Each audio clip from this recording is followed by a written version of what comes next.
যুক্তরাষ্ট্রে বিএনপি ও কার্যক্রম নিষিদ্ধ আওয়ামী লীগের নেতাকর্মীদের মধ্যে হাতাহাতির ঘটনা ঘটেছে।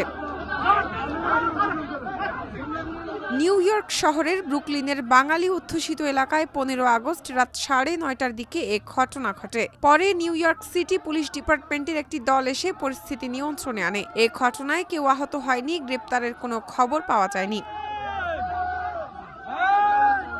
ব্রুকলিনের চার্চ ম্যাকডোনাল্ডে ব্রুকলিন বিএনপির উদ্যোগে বাংলাদেশের সাবেক প্রধানমন্ত্রী বেগম খালেদা জিয়ার জন্মবার্ষিকী উদযাপন করছিলেন বিএনপির নেতাকর্মীরা। পরে তারা একটি মিছিল নিয়ে ব্রুকলিন এলাকার বিভিন্ন সড়ক প্রদক্ষিণ করেন। এ সময় অংশগ্রহণকারীদের হাতে ব্যানার, ফেস্টুন ও দলীয় পতাকা দেখা যায়।